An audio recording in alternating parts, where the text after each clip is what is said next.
Awesome. It's Ramsey Weber. I'm a sales engineer. You may remember me from Saudi. Allah yahfazak, Sheikh.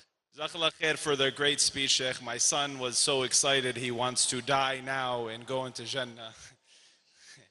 But real quick, Sheikh, I mean, many times we see on the TV many kids from non-Muslim countries dying, as we saw last week in the news with the ferry disaster, almost 200 kids dying. As a coping mechanism that I use when I see such things, I always think that these kids have been picked to go to heaven because they die before reaching puberty.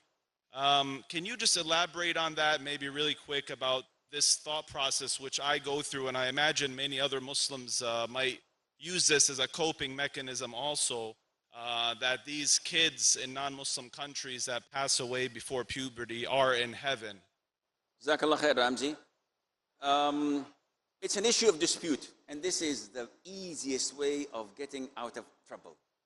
Whenever someone asks me, what's the ruling on this? It's an issue of dispute. Alhamdulillah, khalas. So I'm saved by the bell. No, actually it is an issue of dispute. And in a nutshell, we as Muslims cannot say that this individual is in Jannah or this individual is in hell.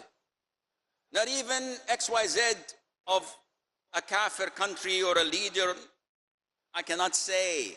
I do not have carte blanche to put people in Jannah or in hell.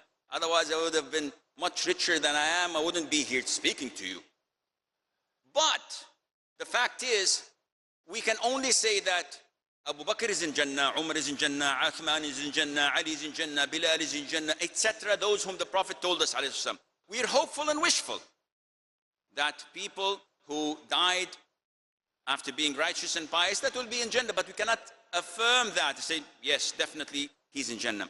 So from this general rule, scholars differed when it came to the children, whether of the believers or the disbelievers. The disbelievers, the majority say that they're in Jannah. Why? Because they follow their parents, and by default they're Muslims, they're admitted to Jannah. But there is a hadith of Aisha, may Allah be pleased with her, and another evidences that restrict us against saying this.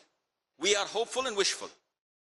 Also for the disbelieving children who did not reach the age of puberty, Allah Azza wa Jal did not hold them accountable yet.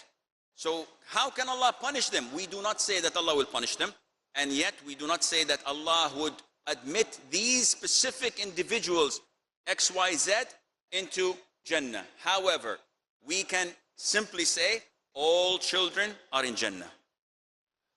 Believers or disbelievers who did not reach the age of puberty, they are in Jannah. Okay, what about Tom, the son of John, the son of Mark, Luke, etc.?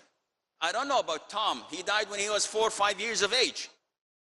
But generally speaking, all children are in Jannah. So you see the difference? I don't specifically say Abdullah, the son of my friend Farid, died who was 6 years of age, he's in Jannah. No, I do not say this because it's not my right. I say all children who die under the age of puberty, inshallah, are in Jannah.